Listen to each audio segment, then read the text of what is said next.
A number of casualties were reported following another attack by Hezbollah on northern Israel. Israeli military officials say at least 150 projectiles were launched towards Haifa on Sunday. Now, to chat about this in more detail is our foreign affairs expert and host of the Foreign Desk, Lisa Daftari, who joins us once again from the City of Angels. Now, Lisa, it appears as though another war has begun between Israel and another Iran-funded terrorist organization.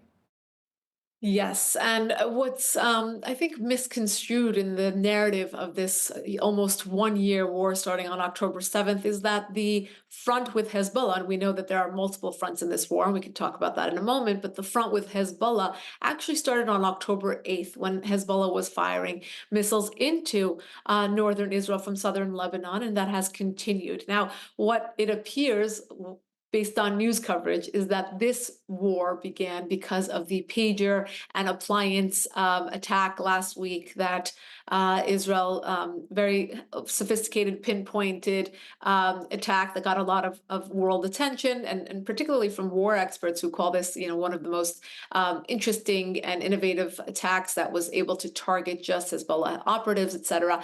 But again, Hezbollah themselves called this the escalation that will push us into war, but yet we knew that this war was coming in a more escalated form. We knew that it was going to heat up. They were exchanging a lot of fire back and forth. 60 to 100,000 Israelis have been evacuated from northern Israel, and we know that there have been other targeted attacks on Hezbollah leaders in Lebanon and also in Iran, as we knew about the attack on Hania as well.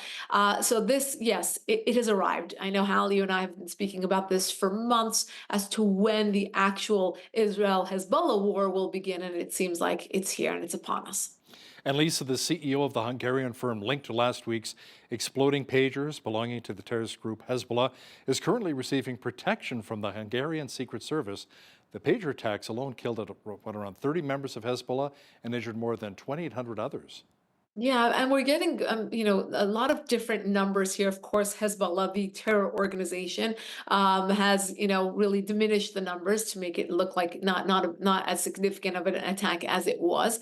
But it was quite significant, not only in killing a handful, dozens at least, of Hezbollah operatives, but also injuring many of them. This is also poetic justice, and I spoke about this in a few of my interviews about how, a lot of the Hezbollah members lost their eyes, and the Islamic Republic, the regime in Iran, they're fixated on gouging out the eyes of especially female protesters who are going out onto the streets, peaceful protesters, and poking out their eyes or shooting them in the eyes. And this, again, eye for an eye, almost literal in this case. A lot of them losing their, they call this, operation below the waist. It's really an interesting, way to look at it. Obviously, pagers, they're war on their belts, but as we know, rape being another way of resistance for terror organizations and for the Islamic Republic. And here we have these operatives, getting injured below the waist. So, it was a very, very innovative attack. It was an attack that is talked about because it was planned for over such a long period of time, with Israel actually setting up businesses and being able to really intercept the shipment of going into to the Hezbollah operatives. What it actually does, another eye for an eye type of perspective to look at here, is how this was now causing psychological warfare on the terror organization, where they're afraid to use any sort of a device. I mean, how are they going to communicate in that way? But it has caused a lot of paranoia. They don't know when the next attack is coming, but they know that Israel obviously has a very sophisticated level of intelligence and, military might in the sense of this innovation and the way that this attack was carried out. So causing a lot of hysteria, paranoia, psychological warfare, the same that was, launched on the people of Israel as of October 7th. And even before that, we saw a lot of terrorism. Terrorism is meant to cause psychological warfare, to really scare people, intimidate people. And now we have it on both sides. And what could be next? Maybe exploding cell phones? We don't know. Cell phones, toasters, I mean, you name it, right? The fact that the Israelis were able to intercept these.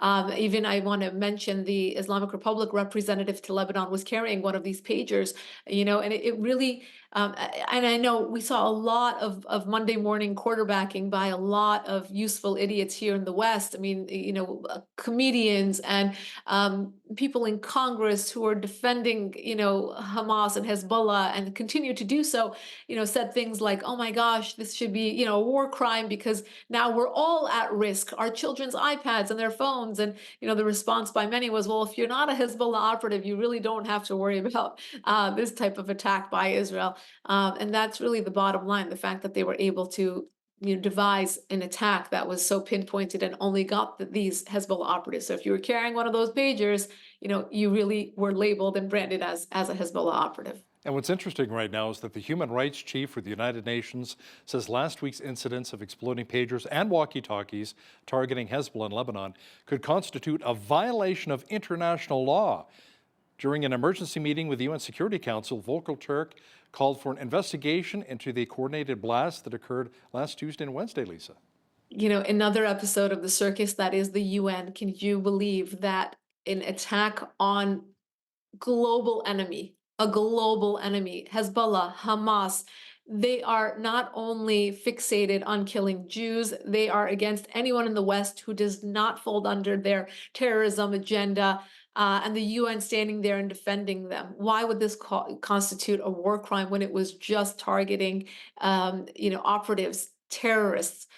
Those who have American blood on their hands. I mean, just over the last couple of days, the operatives one main operative who had a $7 million bounty on his head was on the US list. And Israel was able to, eliminate him. You don't hear anything about this. And yet, standing here and debating whether this should be a war crime or not, until the world can get on the same page and really forget about the fact that the Jewish people, the Israelis, and not just Jewish Israelis, we have Arab Israelis, we have Christian Israelis, are fighting this fight for the rest of the world. They would fight us as well, and they have. They have American blood on their hands. They are on the US terror list. I mean, Hamas, Hezbollah, the Islamic Republic, they are fixated on the main enemy being the West. When you watch so many, again, useful idiots here in the West defending them and giving them a platform and letting them, looking at October 7th as a resistance event, it's really horrific. And I think that it brings a lot of weakness and vulnerability to us here in the West. And we would be ripe for an attack such as 9/11, such as October 7th to happen here on US soil or on Canadian soil or in Latin America, wherever that they sense that there is weakness. In Europe, we're seeing these ISIS attacks sprout up again. I mean, why should we be so blind and so vulnerable and so naive as to defend the narrative of these terrorists? U.S. President Joe Biden, Lisa, said for months that a ceasefire for Gaza was in sight, it was imminent. But now officials within his own administration say it's really nothing more than a pipe dream. Right. And that's exactly what many people are accusing the Biden administration of doing, is really inflating this dream of a ceasefire, going back to that negotiating table time and again, with, again, terrorists whose only agenda is to kill, not to make peace, not to compromise, not to give the hostages back, or else we would have had them back already.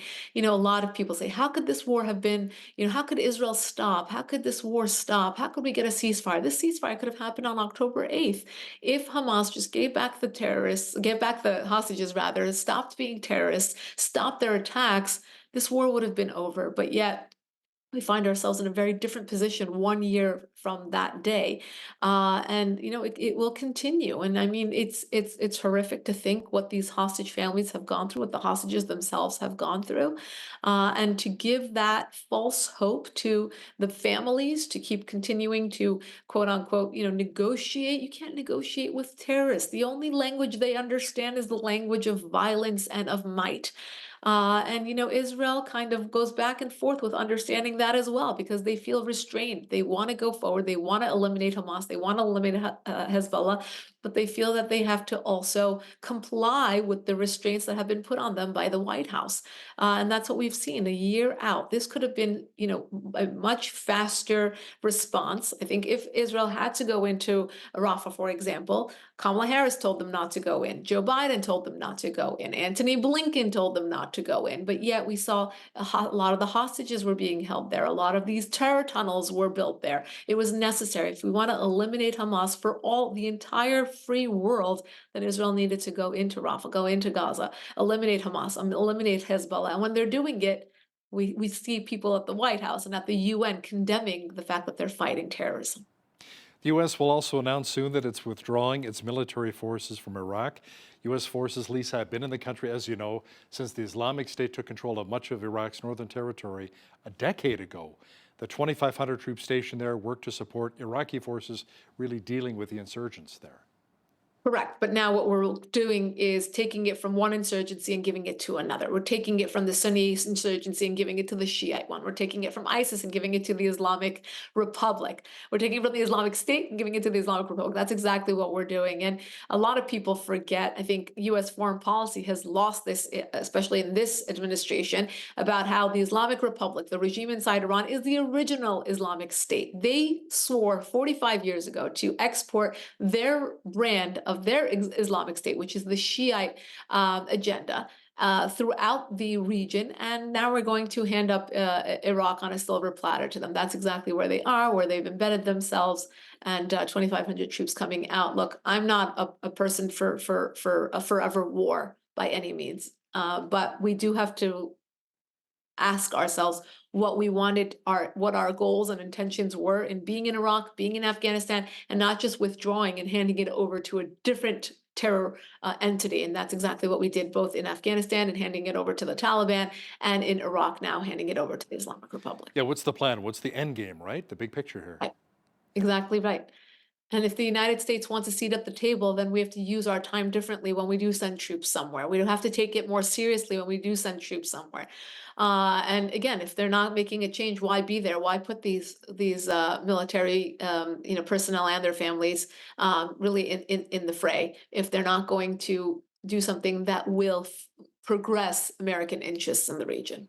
U.S. Senators Marco Rubio and Rick Scott, Lisa, presented a bill increasing a reward for information leading to the capture of Venezuelan dictator Nicolas Maduro.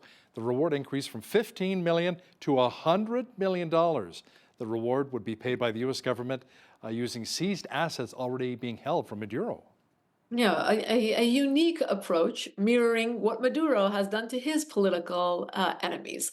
So, as in Venezuela, we're living two different realities. Inside Venezuela, Maduro is, claiming that he won the election. He has abducted his political enemies. He's thrown them in jail. He has killed journalists. He really eliminates anybody who's going to be standing in his way. And now, the United States obviously has not agreed with that policy under the Trump administration and under the Biden administration.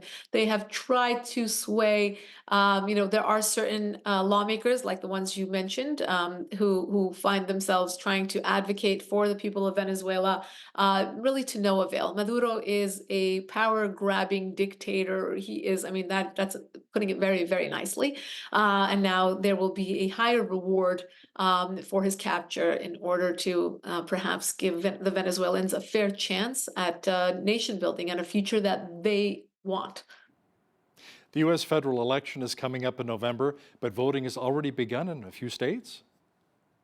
Yes, so very different, election landscape that we have out here since COVID, where there's early voting, there's mail-in voting. Look, all over the country, people are, particularly on the right, are very much concerned about voter fraud, cheating in the election, and are encouraging people to vote early. In doing so, they believe that their vote will be counted, that there will be more integrity. And I should say that on both sides, there are individuals who are advocating for voting integrity, because, if you cheat on one side, well, the next time you can cheat on the other. If the system is broken, it could be, used by both sides to really rig an election. But it becomes very difficult, Hal, as you've witnessed in the last couple of elections, where the mail-in ballots are being counted at the last hour. We're worried about the legitimacy of those mail-in ballots. Are these people who are living in those states? Do some people have two ballots? Are some people dead? I mean, these allegations have all been thrown out. So what's unfortunate, Hal, is what I'm seeing on social media and by independent journalists who are investigating this is not happening, in the bigger picture. We're not seeing our bigger institutions really crack down and take a look at this. They're looking for volunteers to do this. I mean, the people who are whistleblowers are considered fringe. And so this is something that we all have to, really espouse and really dedicate ourselves to in order to figure out if there is cheating, to root it out, to make sure our system is foolproof, to make sure that there aren't polling stations that have technological difficulties, hacking, the electricity goes out. We want it all to be smooth so that we can have as close to a democratic election as possible. She's our political reporter and foreign affairs expert and host of the Foreign Desk. Lisa Daftari, thanks so much for joining us once again from Los Angeles. Thank you so much for having me.